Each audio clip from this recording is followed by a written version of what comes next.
வாழ்க வளமுடன். பேராசி ஆனந்தி அன்பழகன், திருவண்ணாமலை. இன்னைக்கு சிந்தனையாக என்ன எடுத்துக்கலாம் அப்படின்னா, சினத்தை தவிர்ப்போம், இல்லை சினம் இனி தேவையில்லை அப்படின்றதுல சிந்தனைக்கு எடுத்துக்கலாம். சினம் பட்டவர்கள் இதுவரையில் என்ன சாதிச்சாங்க அப்படின்னா, துன்பந்தான் காரணம். இன்னொன்று பெரிய விஷயம் பாருங்க, ஒருத்தர் அவங்க செய்கிற தவறுக்கு நமக்கு நாம கொடுத்துக்கக்கூடிய தண்டனை தான் என்னை பொறுத்தவரையிலும் சினம் அப்படின்றது. நம்ம ஒருத்தர் செய்கிற ஏதோ ஒரு செயல் என்னை பாதிக்கிறது மனதால் உடலால் அப்படின்னா நம்ம என்ன பண்ணுறோங்க, எனக்கு நானே கொடுத்துக்கிறேன் தண்டனை. ஏன்னா சினம் என்பது என்னங்க, நமக்குள்ளே இருக்கக்கூடிய ஆற்றலை, உயிர் சக்தியை விரயம் செய்வது. சுவாமி அழகாக சொல்லுவார், சினம் தவிர்த்தல் பேசுவதற்கு தகுதியானவன் நான் ஒருவன் மட்டுமே அப்படின்வார். உண்மைதான். அதுதான் சுவாமி என்ன சொல்கிறாரு, சினம் தவிர்ப்போம் தான் சொல்லியிருக்காரு. அதை தவிர்த்துருங்கன்றார். ஏன்னா வந்துட்டே தான் இருக்கும். அதுதான் உண்மையே அப்படின்னா என்னோட பதிவை கழிப்பதற்காக மற்றவர்கள் ஒரு தூண்டுகோலாக இருக்கிறார்கள். சரி, சுவாமிஜி என்ன சொல்கிறன்றதை இன்னைக்கு பார்க்கலாம். ஒருவரிடம் நம்ம எடுத்துக்கணும். இப்போ சினம் வருது அப்படின்னா ஒருத்தர் என்ன சொல்கிறோம், நம்ம எடுத்துக்கணும், அவங்க மேலே நம்ம சினம் இருக்கக்கூடாது அப்படின்னு ஒரு வாரம் சங்கல்பம் எடுத்துக்கிட்டோம் அப்படின்னா பல முறை செய்து பார்க்க பார்க்க அவர்கள் செய்த நன்மைகளை நினைக்க நினைக்க என்ன பண்ணுதுங்க, நாம் அவர்கள் மேலே இருக்கக்கூடிய சினத்தை நாம் மன்னிப்பாக எடுத்துக்கொள்ளலாம். அப்போ நம்ம அவர் மேலே சினம் எடுத்துக்க மாட்டோம் அப்படின்னு எண்ணம் வந்தாவே நம்ம என்ன பண்ணுறோங்க, அவர் செய்யக்கூடிய நன்மைகளை நாம் நினைத்து பார்க்கக்கூடிய தன்மையில் உருவாகும்போது நம்மளோட எண்ணம் தான் நம்மளோட வாழ்க்கை. மற்றவர்களை பற்றி நமக்கு கவலை இல்லை. மற்றவங்க சினம் பண்ணுறாங்க, அவங்க அப்படி துன்பப்படுறாங்க அப்படின்னா நம்ம சொல்கிறோம், அவங்க எடுத்துக்கல அப்படின்னா வாழ்கன்னு வாழ்த்துட்டு நம்ம விலகிட வேண்டியது தான். ஏன் அப்படின்னா திருத்துவதற்காக வரவில்லை, திருந்துவதற்காக தான் நம்ம மனவளக்கலையை பயன்படுத்தி கொள்கிறோம். அதுதான் சுவாமிஜி என்ன சொல்கிறாருங்க, ஒரு பாடலில் சொல்கிறாரு, கணவன் மனைவி இருவரில் யார் அதிகம் விட்டு கொடுக்கிறார்களோ அவர்தான் அறிவாளி. எவ்வளோ அழகாக சொல்கிறார் பாருங்க.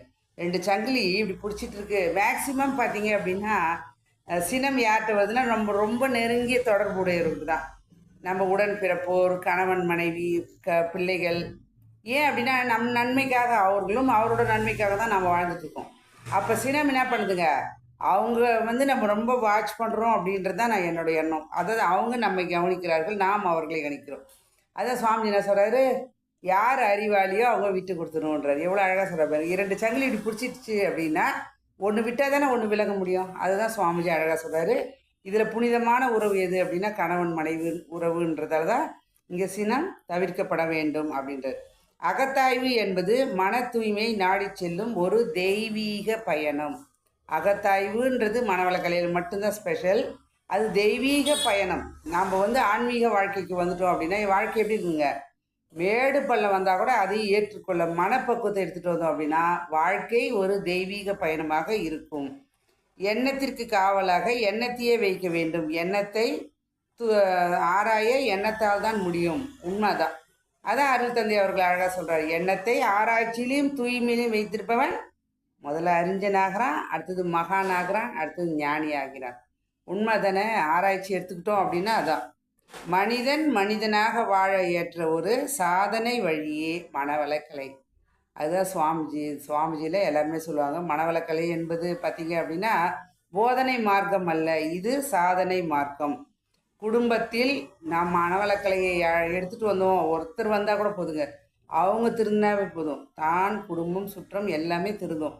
மெயினாக பார்த்திங்க அப்படின்னா நம்ம ஃபஸ்ட்டே சொன்னது தான், நமக்காக நமக்காக நமக்காக சுயநலம் அல்ல, பொது நலம். நாம் நல்லா இருந்தோம் அப்படின்னா உடலாலையும் மனதாலையும் அப்படின்னா கலங்கம் இல்லாத வாழ்க்கை வாழ்ந்தோம் அப்படின்னா மற்றவங்க நல்லா இருக்க வேண்டும்ன்ற எண்ணமே நமக்குள் வரும்.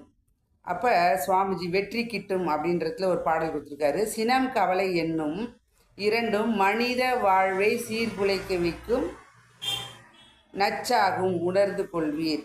மன வலிவும் உடல் வலிவும் முயற்சி மற்றும் மதிநுட்பம் ஆராய்ச்சி குலைந்து போகும். ஒரு சினத்தால் உடல் நலக்கிடும். ஏன்னா உடல் கொதிக்குது, ரத்தம் கொதிக்கும் போது நரம்பெல்லாம் தளர்ச்சி வரும். அது நிறைய ஒரு விஷயம் இருக்குது. அம்பலவாணர் கவியார் அப்படின்ற கவிராயர் அப்படின்றவர் ஒருத்தர் பாடல் கொடுத்துருக்காரு. அது நம்ம அப்புறம் பார்த்துக்கலாம், இன்னொரு டைமில் வரும்போது.